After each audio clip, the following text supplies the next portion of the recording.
Hello good evening my dear friends. स्वागत है आपका मेरे चैनल जीवा ऑनलाइन कोचिंग क्लासेस में। कैसे हैं सभी? आई होप सभी अच्छे हैं। देखिए, कल हमने किया था सवर के बारे में, हमने स्टार्ट किया था, हिंदी की क्लासेस चल रही है। इसमें से एक क्वेश्चन आता ही है, यानी जो सवरों का जो वर्गीकरण है कैसे आएगा वो आगे जब हम कंप्लीट करेंगे इसको तब बताती हूँ। लेकिन एक क्वेश्चन यहाँ से पक्का बनता है। आप कैस्टैट में और भी कोई कंपटीशन का जो भी एग्जाम होते सभी में जो है इम्पोर्टेंट रहेगा ये टॉपिक।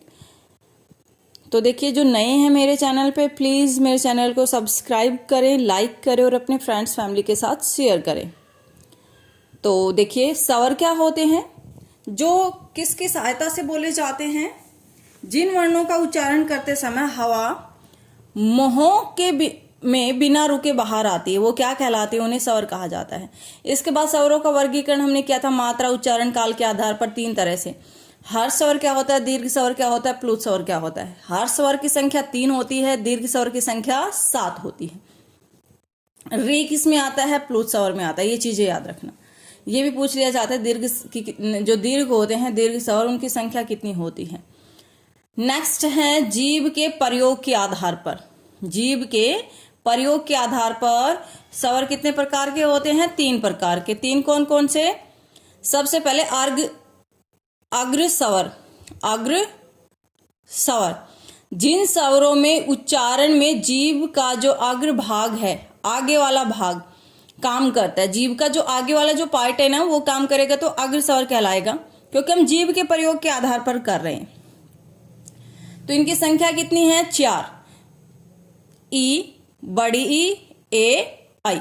देखिए, पूछा कैसे जाएगा कि कोई भी 4 ऑप्शन दे दिए, मान लीजिए 3 इसमें से दे दिया, एक मध्य स्वर में से दे दिया, तो इसमें से पूछ लेंगे कि इनमें से मध्य स्वर कौन सा है या कौन सा अग्र स्वर नहीं है। तो ये चीजें याद रखना। सेकंड है मध्य स्वर। मध्य स्वर क्या होता है? मध्य भाग काम करे, जिसका यानी जीभ का मध्य भाग, जिन स्वरों के उच्चारण में जीभ का मध्य भाग काम करे वो कौन सा कहलाता है? मध्य स्वर कहलाता है। जैसे ए। पश्च स्वर यानी जीभ का पश्च मतलब पीछे वाला, यानी जीभ का पिछले वाला भाग जो है काम करे तो वो कौन सा कहलाता है? पश्च स्वर कहलाता है। जैसे आ, छोटा ऊ, बड़ा ऊ, ओ, औ, आ। तो ये सारे कौन से कहलाते हैं? पश्च स्वर। अब इनमें से कोई भी आपको दे देंगे कि ए जो है कौन सा स्वर है जीभ के प्रयोग के आधार पर, ये भी नहीं लिखा आएगा तो ऐसे दे देंगे आ जो है कौन सा स्वर है। तो 3 ऑप्शन ये दे दिए, एक ऑप्शन और दे देंगे। 4 ऑप्शन में से आपको बताना है कि ए क्या है, तो ए मध्य स्वर है। दोनों ई और 2 ए आई, दोनों क्या है? ए आई। तो ये दोनों हैं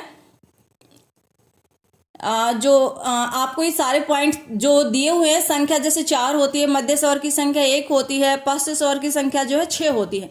तो ये अच्छे से याद करना, कंफ्यूज मत होना, क्योंकि आगे इसके बहुत सारे पार्ट हैं। हमने मात्रा के आधार पर कर लिया, जीभ के प्रयोग के आधार पर कर लिया। नेक्स्ट है मुख द्वार, यानी मुख विवर के खुलने के आधार पर। तो विव्रत, विव्रत का मतलब यानी थोड़ा इंग्लिश से आपको याद रहेगा ओपन, यानी जिनमें हमारा जो मुंह है या जो मुख द्वार है पूरा खुल जाता है। तो आ, जब आ हम बोलते हैं तो हमारा पूरा जो माउथ है वो क्या हो जाता है? ओपन हो जाता है, यानी खुला हो जाता है। तो आ। अर्धविव्रत यानी हाफ ओपन, जिनको बोलने में हमारा मुख जो है आधा ओपन होता है, जैसे ए, आई, ओ, आ। ये कौन से है? अर्धविव्रत। तो ये याद रखना। अब आता नेक्स्ट इसी का, क्योंकि ये कितने प्रकार का है? 4 प्रकार का, तो 2 कर चुके हम। नेक्स्ट है अर्ध संवृत।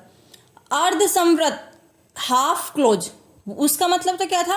Half open. इसका मतलब क्या होता है? Half close. तो ए ओ, ठीक है, ए डी ओ ओक्ली। तो ये रहेगा आपका किसका? अर्ध संवृत। संवृत, संवृत का मतलब क्लोज, क्लोजिंग में माउथ जो है हमारा पूरा क्लोज हो जाए। ई, बड़ी ई, ऊ, छोटा ऊ, बड़ा ऊ, ठीक है, सॉरी, पूरा जो है हमारा माउथ जो क्या हो जाए? क्लोज हो जाए, संवृत कहलाता। तो ये चारों ना थोड़ा इंग्लिश से भी आप याद करेंगे, थोड़ा इजी रहेगा आप लोगों के लिए।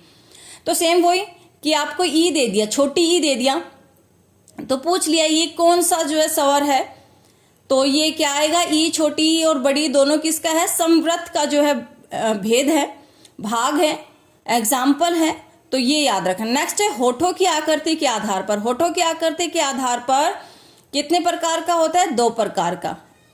व्रतमुखी, व्रत, व्रत मतलब गोल, मतलब यानी जैसे नेगेटिव सेंस नहीं आती है जिसमें, वैसे तो व्रतमुखी क्या होते हैं? जिन स्वरों के उच्चारण में होठ व्रतमुखी या गोलाकार नहीं होते हैं, जैसे आ, छोटी ई, बड़ी ई, एडी, एनक। ठीक है, तो ये क्या है? सारे इनकी संख्या कितनी है? 6। तो आपको ये वर्ड याद रखने। व्रतमुखी यानी जिनको बोलने में होठों की आकृति क्या हो जाए? व्रतमुखी या गोलाकार हो जाए। व्रत का मतलब गोल, याद रखना। अव्रत जो गोल नहीं होते, तो जिनके उच्चारण में व्रत जो हमारा मुख है वो गोल हो जाए, सॉरी होठों की आकृति जो है गोल हो जाए तो व्रतमुखी। दोनों ऊ, दोनों ओ, औ। ठीक है, तो ये क्या हो जाएंगे? व्रतमुखी। नेक्स्ट है हवा के नाक में मुंह से निकलने के आधार पर कितने प्रकार का होता है? 2 प्रकार का होता है। इसमें बताती हूँ कैसे क्वेश्चन बनेंगे। पहले देखिए, निर्नुनासिक, मौखिक, एक ही बात है। जिन स्वरों के उच्चारण में हवा केवल मुंह से निकलती है, हवा केवल मुंह से निकलती है, तो आ, छोटी, ये 3 है जिसमें सिर्फ किससे निकलती है? मुंह से आवाज निकलती है। अनुनासिक, क्वेश्चन ऐसे आते हैं, अनुनासिक क्या होते हैं? जिनमें जो उच्चारण करते समय हवा जो है मुंह और नाक दोनों से निकले, हवा मुंह और नाक दोनों से निकले, वो क्या कहलाती है? अनुनासिक कहलाती है। ठीक है, तो अनुनासिक आपसे ये पूछ लिया जाएगा, जैसे चंद्र बिंदु जिसके ऊपर होगी ना, आप ये याद रखना, चंद्र बिंदु जिसके ऊपर होगी वो अनुनासिक स्वर कहलाते हैं। ठीक है, तो अनुनासिक क्या होते हैं? जिसमें हवा नाक और मुंह दोनों की से एक साथ निकले, तो जिसके ऊपर चंद्र बिंदु होगी वो क्या कहलाएगा? अनुनासिक कहलाएगा। ठीक है, एक बार आज ज्यादा लेंथी क्वेश्चन जो है क्लास नहीं करते हैं, दोबारा से मैं आपको बता देती हूँ। स्वरों का वर्गीकरण, मात्रा, ये नहीं पूछा जाएगा कितने तरह से किया जाता है।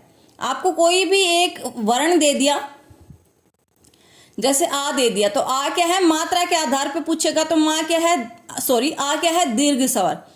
ऐसे ही जीभ के प्रयोग के आधार पर पूछेगा, तो पूछ लिया, क्या है? मध्य भाग से बोला जाता है तो मध्य स्वर हो जाएगा। ऐसे मुख द्वार के आधार पर पूछा जा सकता है। 4 भेद होते हैं इसके, विव्रत, अर्धविव्रत, यानी जिसमें हमारा जो मुंह है आधा क्लोज हो, आधा ओपन हो, यानी ये भी कितने प्रकार के होते हैं? 4 प्रकार के होते हैं। अब होठों की स्थिति के आधार पर 2 प्रकार के होते हैं, याद रख लेना ये वर्ड। हवा व नाक, इसमें एक चीज याद रखनी है, अनुनासिक। आगे भी हम करेंगे, जो इंपॉर्टेंट क्वेश्चन बनते हैं वो सारे लिखाऊंगी आपको लास्ट में। अनुनासिक जिसमें नाक और मुंह, डायरेक्ट क्वेश्चन आता है कि अनुनासिक क्या होता है? जिसमें से मुंह में से जो हवा जो है मुंह में से निकले, मुख में से निकले, जिसमें बोलते समय जो है हवा मुख और नाक दोनों से निकले, तो हमारा आंसर क्या रहेगा? ये। या एग्जाम्पल दे दे तो जिसके ऊपर चंद्र बिंदु रहेगी वो कौन सा होगा? अनुनासिक। नेक्स्ट कल की क्लास में करते हैं। आई होप आज की क्लास आपको पसंद आई है। पसंद आई तो मेक श्योर आप क्या करना है, आपको लाइक करना है, शेयर करना है, और मेरे चैनल जीवा ऑनलाइन कोचिंग क्लासेस को क्या करना है? सब्सक्राइब करना है। Thank you.